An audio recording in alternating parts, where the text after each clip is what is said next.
বাংলাদেশ বনাম সান merino match preview থাকছে। ম্যাচটি কখন শুরু হবে, কিভাবে দেখবেন, দু দলের পরিসংখ্যান সহ বিস্তারিত। হ্যালো ফুটবল প্রেমীরা, লাল সবুজের পতাকার জন্য অপেক্ষা করছে নতুন এক ইতিহাস।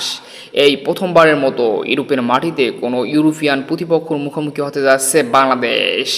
তো বাংলাদেশ ফুটবলের জন্য এই ম্যাচটি কেবল এক প্রীতি ম্যাচ নয়, বরং ইউরোপের মাটিতে নিজেদের সমর্থ প্রমাণের এক বড় সুযোগ। যদিও ফিফা র্যাঙ্কিংয়ে অনেকটা পিছিয়ে রয়েছে বাংলাদেশ, তবে সাম্প্রতিক সময় দারুণ এনার্জেটিক ফুটবল খেলে লাল সবুজের বাংলাদেশ। অন্যদিকে সান মেরিনো চাইবে নিজেদের ঘরের মাঠে দুর্দান্ত পারফরমেন্স করতে। সবচেয়ে বড় চমক হলো লেস্টার সিটির তারকা হামজা চৌধুরী ইতিমধ্যে বাংলাদেশ স্কোয়াডে যোগ দিয়েছে। এই মিডফিল্ডারের উপস্থিতি দলের শক্তি বহুগুণে বাড়িয়ে দিয়েছে।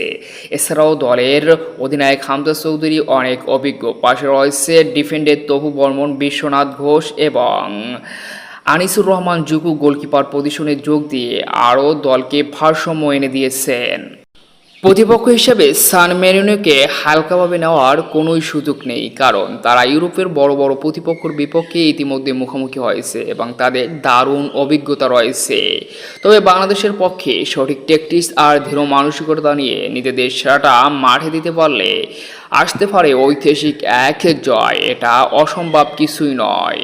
তবে সাম্প্রতিক পারফরমেন্স বাংলাদেশের পক্ষে কথা বলছে, কারণ সান মেরিনো নিজেদের খেলা সর্বশেষ 5 ম্যাচের ভিতরে মাত্র একটি ম্যাচে ড্র করেছে, বাকি 4টি ম্যাচই তারা হেরেছে। অন্যদিকে বাংলাদেশ নিজেদের খেলা 5 ম্যাচের ভিতরে 2টিতে জয় পেয়েছে, 1টিতে ড্র করেছে আর 2টি ম্যাচ হেরেছে। পরিসংখ্যান যদিও বাংলাদেশের পক্ষে কথা বলছে, তবে কি বাংলাদেশ পাবে তাদের সেই ঐতিহাসিক জয়? এই সান মারিনোর বিপক্ষে হামজা কি পারবে ইউরোপের মাঠ কাঁপাতে?